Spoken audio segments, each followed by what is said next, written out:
Real মাদ্রিদের লা লিগার ফার্স্ট ম্যাচ দেখার পরে অনেকে একটা কথা বলতেছে যে কিলিয়ান এমবাপ্পে নাকি রিয়াল মাদ্রিদের হয়ে খুব একটা ভালো পারফরমেন্স করতে পারতেছে না। এটা কি সঠিক? হ্যাঁ, আপনি যদি এটা ভেবে থাকেন তাহলে আপনার এই ভাবনার সাথে আমি অ্যাগ্রি করতেছি, কেননা কিলিয়ান এমবাপ্পে ওয়ার্ল্ড কাপে খুব ভালো পারফরমেন্স করেছে। সে ৮ ম্যাচে ১০ গোল করে ফেলেছে। আবার তার প্রি সিজনে যোগ দিছে, সে খুব একটা ছুটি কাটায় নাই। আবার আপনাকে একটা জিনিসের সাথে তুলনা দিচ্ছি, সেটা হচ্ছে ভিনিসিয়াস জুনিয়রও কিন্তু ওয়ার্ল্ড কাপে খেলেছে, কিন্তু সেই ভিনিসিয়াস জুনিয়র কিন্তু ওয়ার্ল্ড কাপ খেলে একটা লম্বা সময় ছুটি কাটিয়েছে, সে ৪ সপ্তাহ ছুটি কাটিয়েছে। আর কিলিয়ান এমবাপ্পে মাত্র কয়টা দিন ছুটি কাটিয়েছে। তো যখন একটা প্লেয়ার ম্যাচের পরে ম্যাচ খেলে, খুব কম ছুটি পায়, তখন তার পারফরমেন্স একটু হলেও ড্রপ করে, এটা স্বাভাবিক।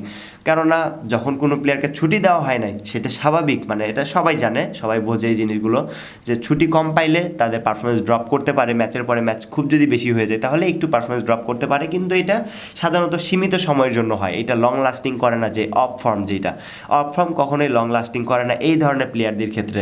এই অফ ফর্ম থেকে উঠে আসার জন্য কিলিয়ান এমবাপ্পেকে একটু সময় দেওয়া উচিত, তাহলে সে নিজেকে গুছিয়ে তুলবে, সে আবার আগের মতো লা লিগার টপ স্কোরার হয়ে যাবে প্রবাবলি। সো গাইস, আশা করি ভালো থাকবেন, সুস্থ থাকবেন। আল্লাহ হাফেজ।